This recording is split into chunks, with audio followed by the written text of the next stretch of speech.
welcome back to the Done Deal Show on the Football Terrace. I'm joined today by Shiekh Jassim, Manchester United journalist, transfer guru. How are you, my friend? Thank you. How are you today, sir? Yeah, very, very well. It's a nice sunny day. The rain's gone, so yeah, cannot complain too much. Very intrigued to jump into today's stories.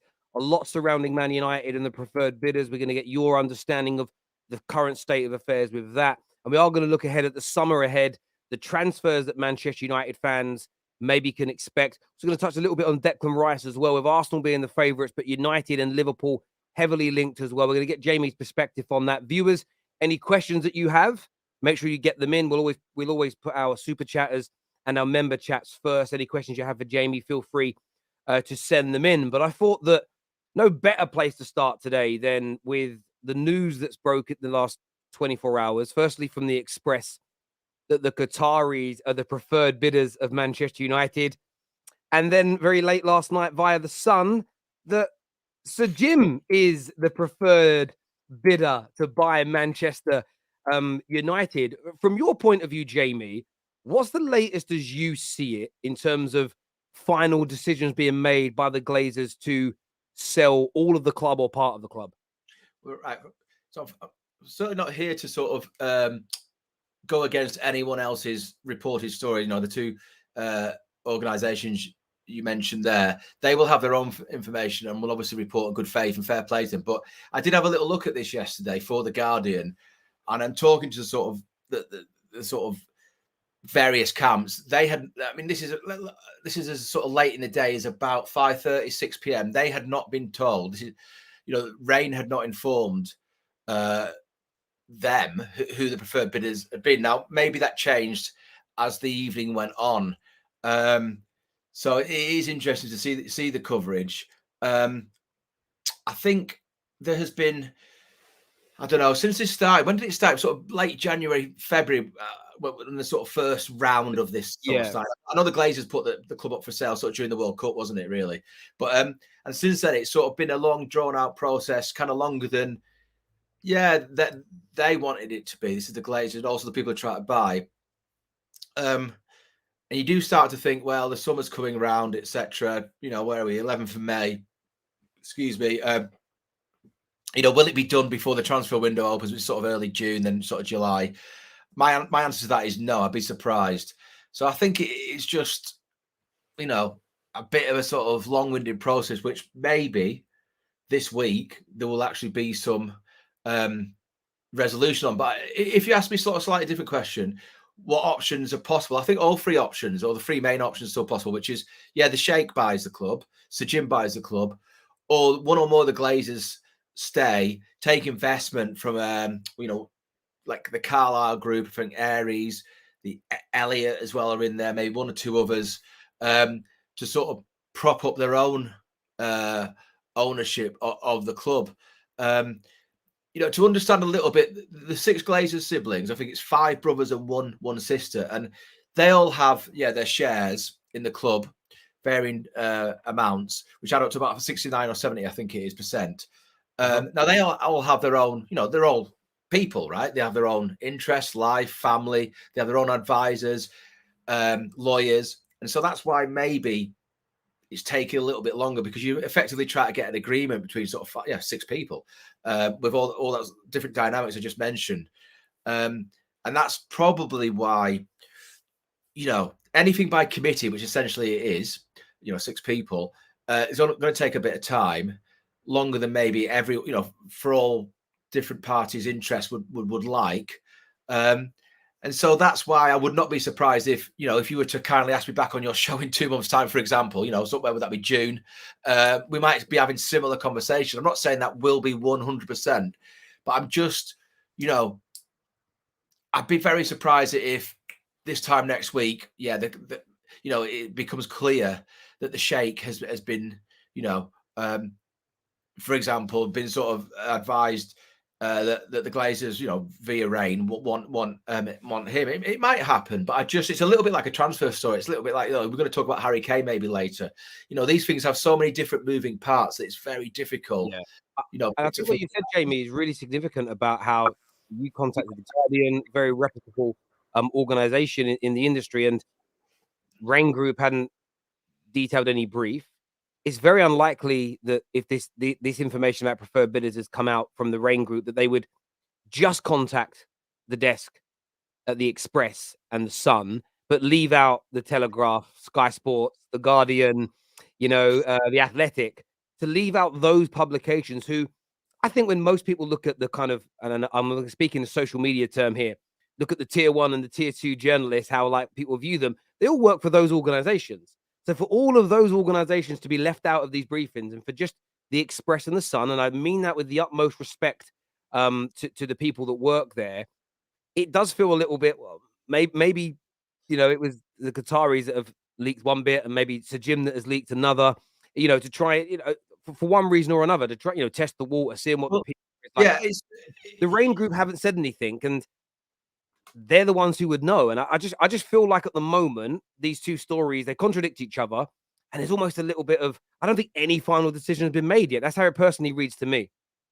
Yeah, I mean, again, the beauty of being a reporter, whether it's for the Express, Sun, the Guardian, or whoever, BBC, you're going to have your own sources, and that's kind of what you live or die by. So as I sort of started off by saying, I'm not for 1 minute questioning, the respective reporters or organisations' information, but mine was sort of slightly different as I sort of characterised it towards the end of the day yesterday. I'm actually off today. That's why I'm not mentioning today. I've not sort of looked at it today. And it may have moved on markedly since I last had conversations, as I say, about 5 or 6 last night. So it is possible that I completely hear what you're saying, Terry, and I think it's very fair the way in which you describe it. But it is also possible, as I'm sure, I think you're also saying, that those two organisations would have, sort of information which is well sourced, and they're going to report on that.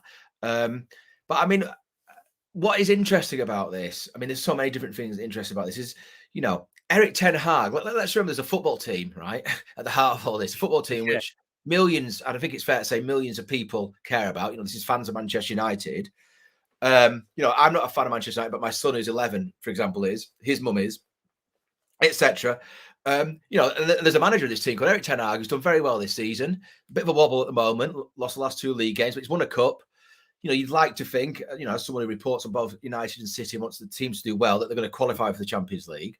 But he does not know what budget he's going to have in the summer, and that's basically because of the sort of the state of flux with regard to the ownership. Obviously, he will have a budget he's working off with regards to not the worst case scenario, but the scenario that he has to go with more safely, which is the ownership won't be in place in time to affect that budget.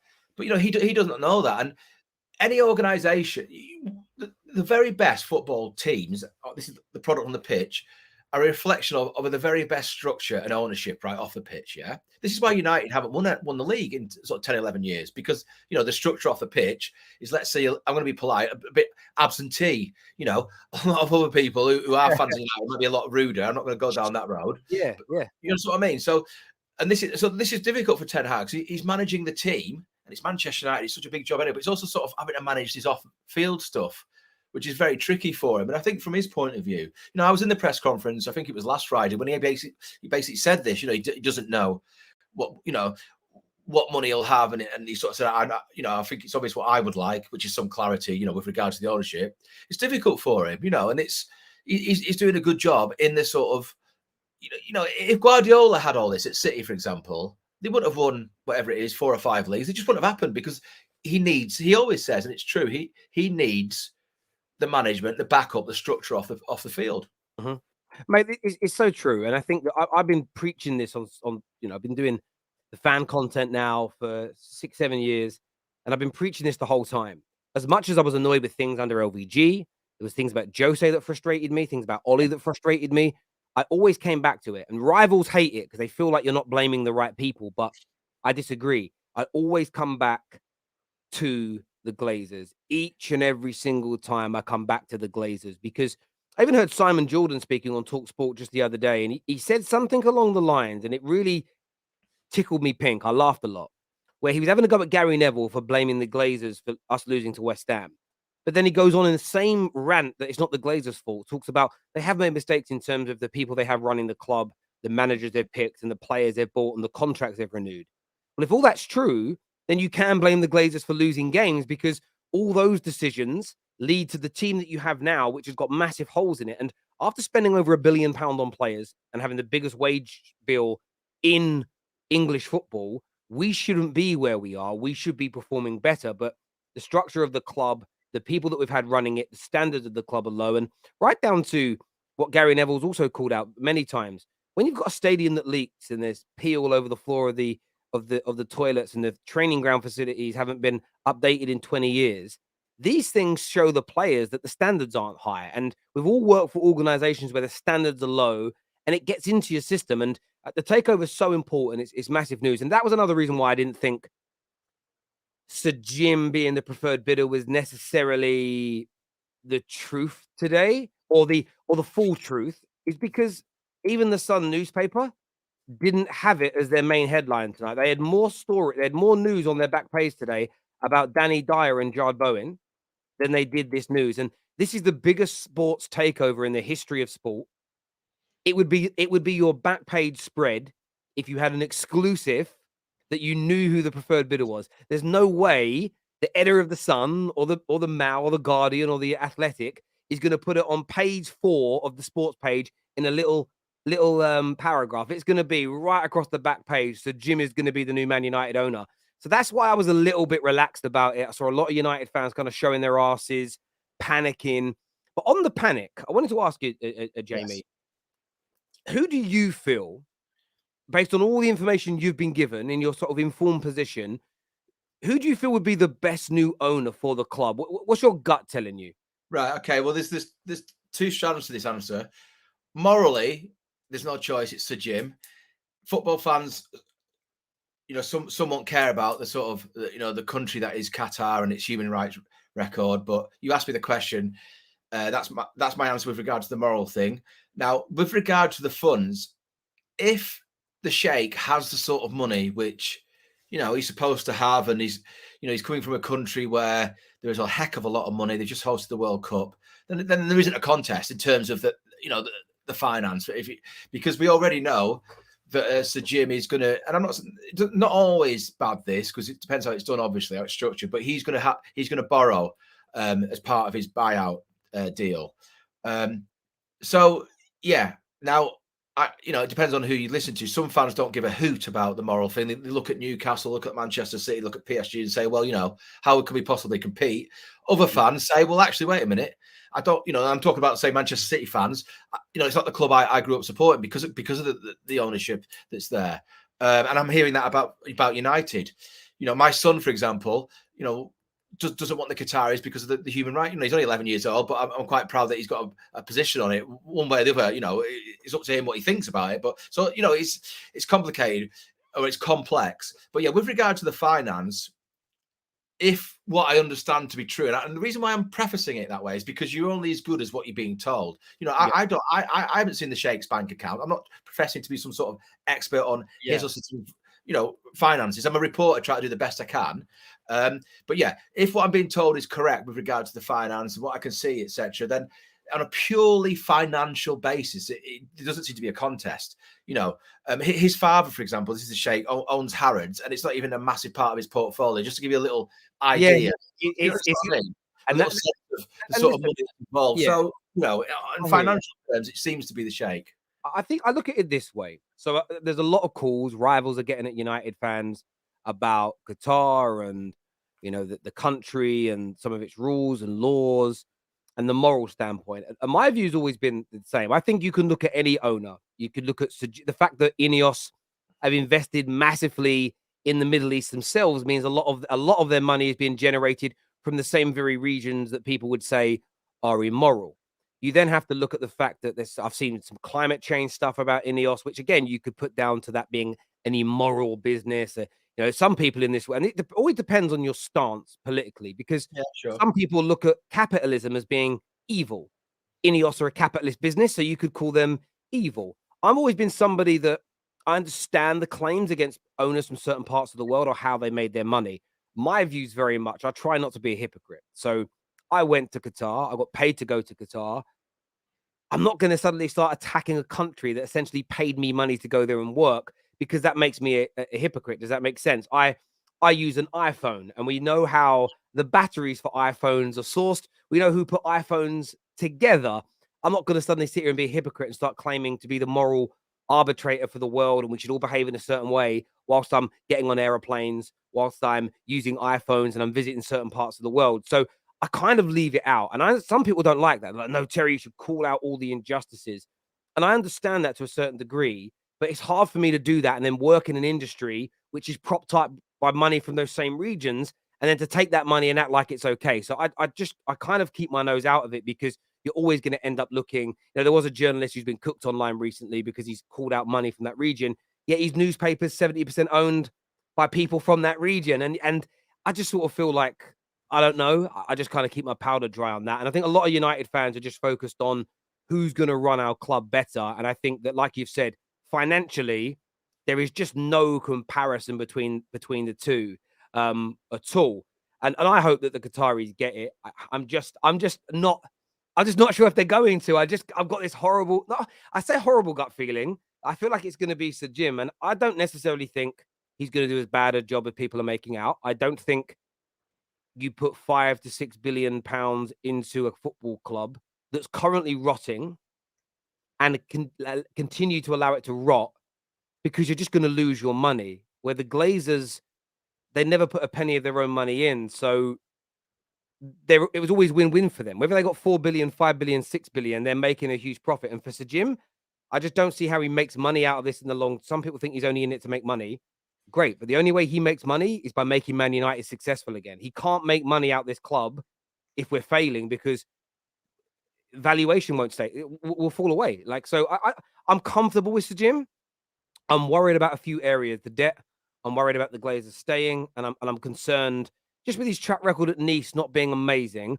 But I would prefer Sir Jim to the Glazers. And if the Qataris can't get a deal done, I'd rather Sir Jim than the Glazers continue 100% ownership. But I'm still, I err in the side of caution as a Man United fan. So it's going to be intriguing to see what happens in relation to that. Owen here says, won't the other Glazers get less money on Sir Jim's deal? No, I think they might get more, wouldn't you say, Jamie? If they keep. Well, I think the answer to that is whichever deal they accept will get them the most money, because I think that's what they're. Yeah. It's sort of it sort of almost answers itself. I don't believe they're gonna. They haven't got any. The business people, right? That they haven't got any sort of view as to. I would be so staggered if they care who is the best owner for Manchester United going forward. What they just want, who is the best buyer for their, for their sort of own profit. Yeah, I totally agree. And the partial buyout, I think, makes them more money than that's why it might be attractive to them. Because again, though, this is the irony. It will only make them more money if Sir Jim comes in and the valuation of the club starts to grow, because then, 20% of 5 billion is worth less than 20% of 7 billion. So if in 3 years' time the club's back to winning Premier Leagues or competing for them, the stadium's been improved, the training ground's improved, the team's in a better situation, the valuation of the club will rise and the Glazers will earn more money. But then it becomes a bit of a catch-22. They'll earn more money if we do well, but nobody wants the ownership takeover to fail. So it becomes a bit of a problem. But I suppose that's where it is. This comment here from Sharek, one of our members, he says, Jamie, what did you make of Al Jazeera's article that Shiekh Jassim made an undisclosed bid? So the amounts that were being reported weren't necessarily the complete truth. What was your take on that? Well, the information I had was that it was somewhere around 5 billion. The final one, the sort of third round. So whether that information that I was told was only partial, that's pretty. So this was the figure that was wanted out there. Being reported in the Guardian, 5 billion. So I can't see. I mean, what's interesting about this is that region of the world. They've just Qatar as a nation has just hosted the World Cup. That region of the world, they don't usually lose. Okay, so part of what's going on here is a sort of like a status thing with regard to that region of the world. You've got the Emirates as a whole, Abu Dhabi, Saudi Arabia, got Cristiano Ronaldo. Abu Dhabi's obviously got Manchester City. So what I'm trying to say is, for this Sheikh Jassim to go in there as a buyer and then lose it's kind of almost unheard of. So again, this is why I'd be staggered if it doesn't end up being him. Unless there is something no one yet knows about this whole process, I can't see, why he would get involved in this if he felt there might be a chance he could lose. Because as I say, there's a lot of sort of jockeying for sort of status and power and levers and all that sort of thing, as which is what the World Cup was about a little bit. So Jamie, do you know what I'll say to you? When I worked for Barclays Private Bank, the international section, I went to we used to go to a lot of like events put on by companies, and they were always where the ultra high net worth people were. And there's a part of me that enjoyed them. There's a part of me that used to walk around a little bit depressed because I used to sit there and think I am the poorest man in the room. Yeah. But there was this car that Bugatti were making, and it was due to be released in a year's time. And there was a prince there, and I want to say it was from Saudi, but my memory serves me right. This was about 10 years ago, and he said to this. Like not an altercation, but there was a conversation going on, and me and one of the other guys from the bank we wanted to listen. And he wanted to buy. It wasn't him talking; it was one of his representations that he wanted to buy this Bugatti. And Bugatti was saying it's not a car; it's just a model. He goes, but he wants it. He said, but it's not for sale. It's literally like a shell what the car may look like. It wasn't even the final design. And he ended up paying somewhere like £400,000 to take this shell home just because he wanted it and he wanted to place it in a part of his house. And that was always an eye-opener. So what you just said there about the Sheikh getting involved and then losing, that isn't typically how it works. That's kind of what my hope is, that he turns around and says, I'm not losing. I'm just not going to. The thing is, though, what they'll do is this. They're not going to publicly state we're not going to lose and we'll pay anything. They're going to say we're not going to be hung out to dry. And even if they get it, you can. I would imagine that whatever the UK press is told by Raine Group, the press in Qatar and coming out of the Middle East are going to say it's less. They're going to put, because they want to seem like they've got the best deal, and they've not just got the club, but they almost want to come across like they won the negotiation process as well. We see that with transfers. One club will say, it was 80 million, and then the selling club will go, it was 85 million. What are you talking about? Just because they always want to be the winner, and that's not a bad thing. I think that's just the nature of individuals. But I hope you're right. I do hope that you are right, that behind the scenes, you're like, we're winning this no matter what. And even if Sir Jim's a preferred bidder, he goes, right, well, there's another $500 million. Like, that's what I hope he does, in layman terms. But we will see what happens there. Viewers, do me a big favor and smash the like button for us right now, please. Make sure that's done. Make sure you're also subscribing to the Football Terrace as well. Before we go on any further, though, I want to shout out, there's a book you're currently writing, isn't there, Jamie? Yeah, that's right. Yeah. So the book is about Ten Hag. It's about Manchester United and Ten Hag's first season as the manager. Now you can see the title there. It's actually because they can play effing good football, and it's on a Substack. Parts of it are free. It's published in weekly chapters. It's all about his first season. It's $4.99 a month for the book. Now, that the title of the book is a quote of his, Erik Ten Hag's. It was after United had beaten Liverpool at home. I think it might be in the third game of the season, but basically United had lost those two opening games. Maybe it was the fourth game of the season, but anyway. And he was asked, how did you manage to turn it around after those two bad results? It was Brighton and Brentford. Remember, there was a 4-0 defeat at Brentford. And he turned around and said, because they, meaning the players, could play effing good football. So that's the title of it. And I've done it in a sort of from the point of view of the manager and players and fans, sort of what it's like to manage Manchester United, being in that furnace, that sort of cauldron, that media scrutiny, the whole thing. Everything you do is scrutinized, and you go to Brentford, and and it's only the second game of the season, you lose 4-0, and quite rightly, people are questioning you because this is Manchester United. And so it's published that way. It's out every week. The latest one was just out yesterday, and it's been good fun to write. So people, Manchester United fans, they want to read about Erik Ten Hag. Obviously, I'm lucky enough to sort of see him up close. I was on the pre-season tour when they went to Thailand and Australia, so there's chapters about that. So hopefully there's a bit of insight there, but also a good read. Well, that's what I was about to say to people. Like, this isn't just someone who's watching on TV like the rest of us or at the ground. This is someone who's at the training ground, meets the manager, will probably be on the tour again in the States this summer with them, and gets insight that you're not going to get elsewhere. So go and check it out. You might not even be a United fan. You might still be interested in reading it. The link's in the description and pinned to the live comment section. So go and check that out. In terms of transfers, Jamie, the first one I wanted to speak about was Harry Kane, because he's heavily linked to Manchester United. There's a lot of talk about the club wanting him and him being a priority. Is that a deal? Let's just say, let's paint a picture that the takeover happens. I think, otherwise there's too many scenarios. The takeover happens, but either Jim or the Qataris. Is Harry Kane a player that you believe Man United are going to pursue heavily this summer? 100%, yeah. I mean, what they don't want to do is have a long, drawn-out thing, a bit like the Frankie de Jong last summer, and also a bit like Spurs can be like. If you remember, he nearly went to City two summers ago, Harry Kane. But yeah, they're definitely after him. Ten Hag likes him, loves him. And why would you not? Because this is a guy who, look at his numbers this season. I think he's 26 goals, in a team that's basically sort of been up and down. Conte's left. They couldn't buy a win under the caretaker.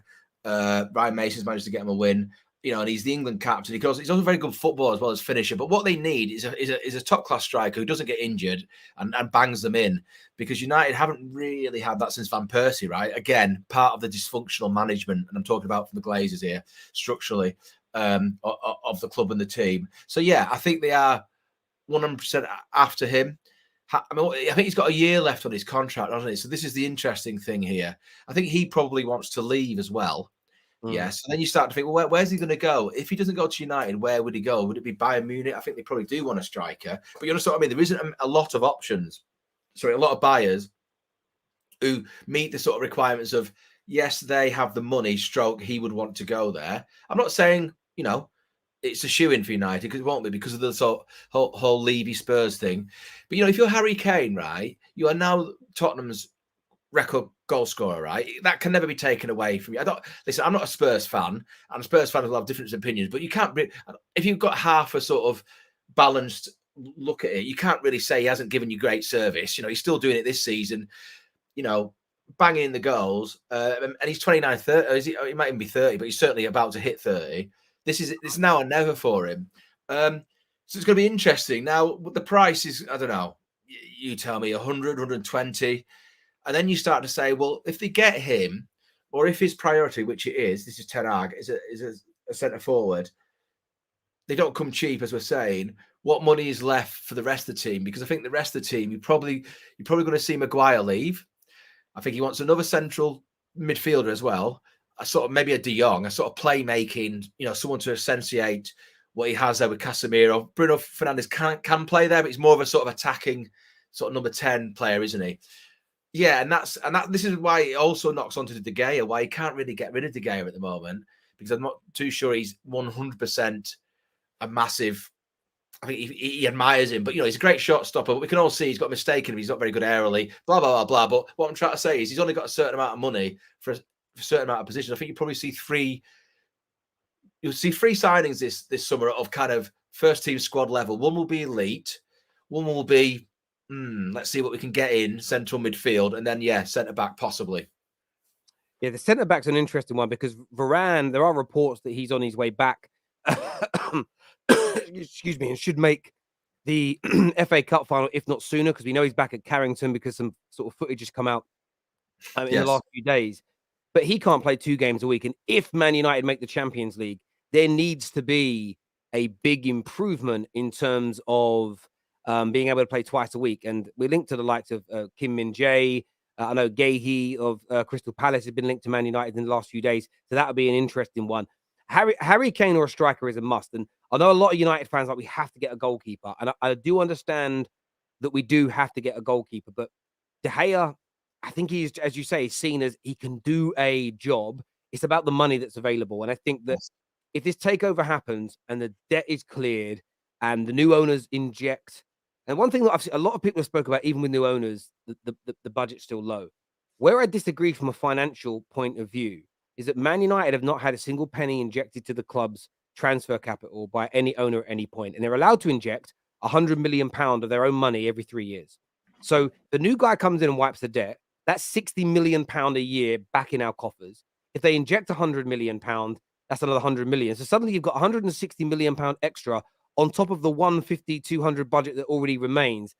That is when you look at the situation and say, well, now you can go out and maybe sign Onana, go out and get Costa, Kim Min-jae at the back, Harry Kane, and then look at that midfield area and say, how do we improve that significantly? Because I think if Man United were able to buy a very good to elite core this summer, it could be a very exciting year for Man United next year. I think you would see Ten Hag's style of football come alive a lot more, especially away from home. To play out from the back away from home with the intensity of the away crowd against you, with teams pressing you hard, you need defenders and a goalkeeper that have the confidence to do that. And De Gea just isn't that guy. We're just not going to be able to play away from home, especially Ten Hag's brand of football with De Gea in goal. So it becomes such a toss-up. And that's what you said earlier, right at the top of the show. The problem with the way we've run the club, because of the failed projects before this, there just isn't quite enough budget to give the manager what he needs quick enough.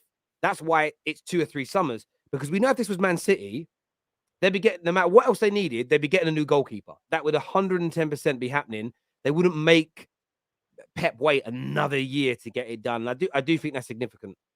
Yeah, no, exactly. This is why it's so important, the off-field management. And Guardiola mentions this a lot. And actually, it was interesting. In Ten Hag's last press conference, I sort of asked him, look, I know you have director of football here and you see them at other big clubs, but actually, essentially, should the manager be the de facto, which means, obviously everything apart from officially the director of football as well, because he lives or dies by results.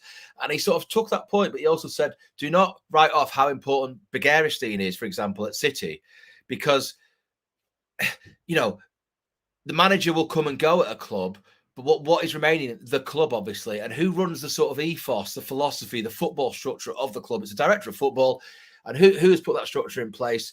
The ownership, right? Obviously, because they, in the end, make all the executive decisions, all the the decisions.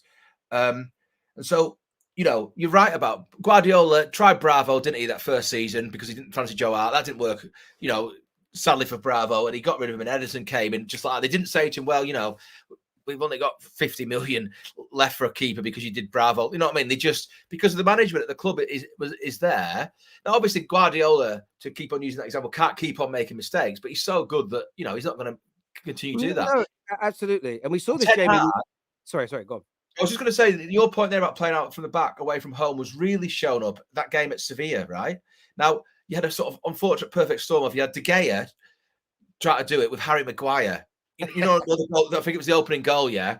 There's a pincer movement. I can't remember who scored for them, but suddenly there's 3 players around Maguire. He flaps and they score, and it's kind of end of tie, isn't it? And that was like, if you wanted to give it an absolute prime example of the issues they have, the keeper who he maybe shouldn't have passed to Maguire. I know Maguire called for it, but De Gea maybe should have had it in him to think, actually, I'm going to put him in trouble here. I'll just boot it up. So you've got that mistake there. But you've got Maguire, the centre-back, who actually is supposed to be half decent at the back, was going through, sort of technically, but is going through such a bad patch confidence. So this is all... No, it all adds up. And I was watching the semi-final last night, and there was a moment where AC Milan were pressing Inter, they're under a bit of pressure, and Onana hits a kind of... It was like a half volley inside of his right boot, lobs it over the press, and it goes out to the right-hand side, well controlled by Inter, and they start to build an attack from there. That pass is an impossibility that David De Gea pulls that off. And that's the difference between having an Onana, a Costa, an Ederson, and Alisson in goal. De Gea there has to kick that out, and Man United lose possession, where with these elite goalkeepers now, you're able to maintain it an extra 5, 10, 15 times per game.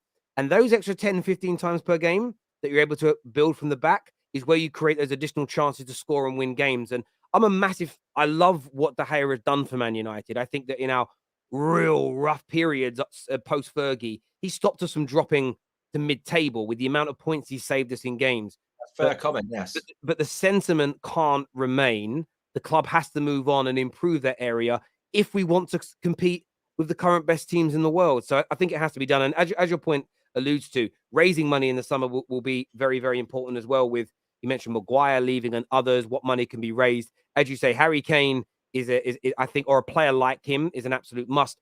There is another story that's been circulating the last couple of days from the Independent that United may be looking at Benfica's Ramos, but also maybe looking to go in and compete with Arsenal for Declan Rice. Do you see Rice being a big target for Man United? Yeah, again, 100%. No, I think how this is going to work is if it looks like Kane is an impossibility, or we're not going to go all the way through the summer because that's a waste of time, then that's when Rice will take over as the number one target with regards to the money we're going to spend. I mean, Ramos, the player, the Portuguese player. My issue with that is Ten Hag can't afford to take a gamble, so he might be, yes, we're going to go for Rice as the number one, and then that means it's going to reduce the money for a sort of. And listen, I know he's a Portugal international, but he's not a Premier League established, kind of world beater kind of thing. So I think Rice is, I think they need free. They need a massive upgrade in three positions. This is United, obviously, centre forward, it's central midfield, and what I mean is he's a playmaker because obviously Casemiro was good enough in his role, and a goalkeeper. So I think the goalkeeper not this summer, and then it really is if we can't get the centre forward, then he'll go to midfield. Now, Declan Rice, would he go to United? I mean, it is still Manchester, because you look at from his point of view, probably looking at Arsenal and United, thinking, well, it's going to be Arsenal next season with more chance of winning the title if they don't quite do it this year. But then it is Manchester United, and they do pay more, and there is that lure of look. Ten Hag can now say to players like Rice and Kane, actually, he doesn't actually have to say it, but they will be thinking, wait a minute, this guy's coming here. He's won the Carabao Cup, Champions League qualification if they get it. I mean, it's a big if, but I think they will in the end. He knows what he's doing. Actually, you, Declan Rice, and you, Harry Kane, can be part of the first team to win the title, since Ferguson, May 2030. You know what I mean? So there is a selling point there. Arsenal's a magnificent club, don't get me wrong, but it's not quite Manchester United, in my humble opinion. World status, still the record title holders, blah, blah, blah. So, yeah, I think Rice is up there. As I'm sure Terry, and probably a lot of people watching it, how these clubs work is they'll have a list, for each position. It'll be like number one, number two, number three, and then it'll obviously go down. And to a certain extent, we can all guess who are on these lists, because we can all see who the best players are in each position.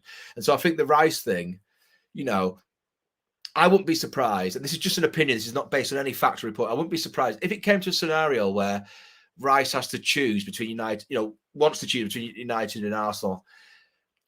I wouldn't be surprised if he chooses United because there is that sort of romance about it. I might be completely wrong. I know he was at Chelsea when he was a kid. Would that affect his choice of Arsenal? I'm not too sure, but I just think there's something about United still, an X factor, especially with Ten Hag there, that might just get, the club over the line. But, he'll probably sign for Arsenal tomorrow after I've said that.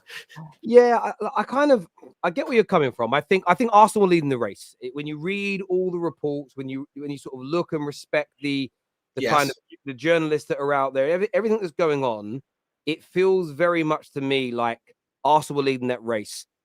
But as you say, this is still Manchester United, and I think if the Glazers stay, or there is still a bad or problematic feeling around the football club, there's no. I just don't think Man United get him out of London because I think he wants to primarily stay.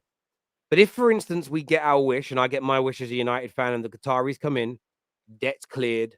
I'm just going to make some names up here. Paul Mitchell's appointed as the director of football. A few legends. I mean, I'm actually up for some legends coming back to help run the club. And I think sometimes some people get annoyed by that. For me, I look at all the best clubs around the world. Nearly all of them have ex-legends that are on their board that help running the football club. So for me, it's not weird that Man United would look to do that to a degree. You got to get the balance right. But you then go to Declan Rice and you say, look, we've got all this money. We've got a very good team, a very good unit already. But we want to go from being a good to a very good to being a world-class team. We want to bring you in. We're bringing a world-class striker. We're bringing in a world-class goalkeeper. And this is the vision and the plan. I think you can sell Manchester United to him. It's still hard to get him away from Arsenal and maybe Chelsea, who are seen as a preferred two. But I think for anyone to deny that Man United have the ability to take him away with new ownership, I think it's a bit mad. But my personal feeling is I think he'll go Arsenal. I think we might go back in for Frankie de Jong. I think that's where Ten Hag might push. Yeah, I mean, the last I heard on this is that he's still keen on Frankie de Jong, but it was whether Frankie de Jong is keen on going to United. And I don't follow it too much, but I think he's back in the team, isn't he, at Barcelona? And they're going to win La Liga, etc., etc. So, that has gone a little bit quiet. I think the difference, if you compare that to the Kane deals, I think Kane probably wants to go to United. Yeah, and obviously, if the player doesn't want, you need that, obviously. You need a player to want to go somewhere. And that's why Rice is interesting, because I hear what you're saying, but I just wonder, who knows it in sort of transfer. But to get back to the point, the fundamental point, the priorities are number 9. I was only sort of saying Rice would become a priority if Kane and another centre forward was not possible. Then they might sort of shift the focus. I understand. Just one thing to throw in there, which is interesting, and I have no information on this. They do have a very good centre forward at United, obviously, but whether he'll still be there after this summer, we don't know. It's Mason Greenwood, and that's just something just to consider, because that has not yet been decided. But he would obviously, just from a total football point of view, forget about the moral stuff. I'm not going into that here and there. It's not an opinion on that. But in terms of solving a centre forward problem, he would probably do it. I mean, obviously, we don't know Ten Hag's thoughts on whether he thinks Greenwood's good enough, but I think he probably does think that, because I think Greenwood's a very good player. We've never really seen the best of him. But anyway, that's just a little thing to throw in there. I'm not throwing it in there to say that I know that he's going to stay or I don't. I just don't know that. But it's just, you never know in football. And I think the club is wrestling with this issue. You know what I'm saying? Well, they're wrestling with it because what it is it's a 70. Before all this happened, you're looking at a player. If you were going to buy him, you were going to be partnering with 70 to 80 million pound. It's a huge financial hole for the football club to have to fix. I get the feeling he'll go. I just a gut feeling, and that's my personal choice. I just sorry, but then you also look at the fact that Juve are looking at him, and you think Juve are like such a massive, highly reputable club. If they're looking at doing it, and maybe other clubs of that level, there will be a part of Man United that will think, well, if they're doing it, and that's going to be accepted, why should we not? And I'm separating myself from that decision because I know what I want as a Man United fan. But yeah, that'll be a real interesting one to see. But personally, I think he's finished at the club. But we will see what happens. And your point on the situation with Harry Kane and it becoming Declan Rice. See a few comments and why would your number 1 choice go from being a striker to being a midfielder? I know what you're referring to here. You're talking about like the marquee signing number 1, the big financial outlay going from him. The United will still look to sign a striker, but it just may not be if they can't get like a Harry Kane, an elite one, that's kind of what I'm saying. Then if they then think, well, we've got more chance of getting an elite midfielder, then they'll move to that. But it's definitely a centre forward that he's after, number 1. Yeah, no, I understand that completely. And a few people in the comments are writing what they said about De Jong as well. They're saying, with Busquets leaving, it's probably the time for him to step up now and be the main guy there, as it were. But as I say, it's going to be an interesting next few weeks or months or so for Man United, because the takeover really dictates how much money there is, who he can sign. And I think the point you pulled on that Man United fans really need to listen to, Jamie, is selling the club.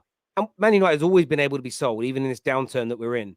But with new owners, no debt, a fresh outlook, you could essentially say that it's under new management. You can essentially, all the last 10 years, to a degree, you can sell as being insignificant because the Glazers and the people running it are gone. So it 100%. Literally isn't, it's like you buy a business that's been struggling or had some problems in the past. If it's new management with a new name and it's been redecorated, like Gordon Ramsay comes in and cleans it out and the management's changed, it's not the same restaurant anymore. And I think that's the way I would be selling Man United. And I'm talking very biased, from a very biased standpoint, as a Man United fan. But yeah, it's going to be an interesting summer indeed to see what happens.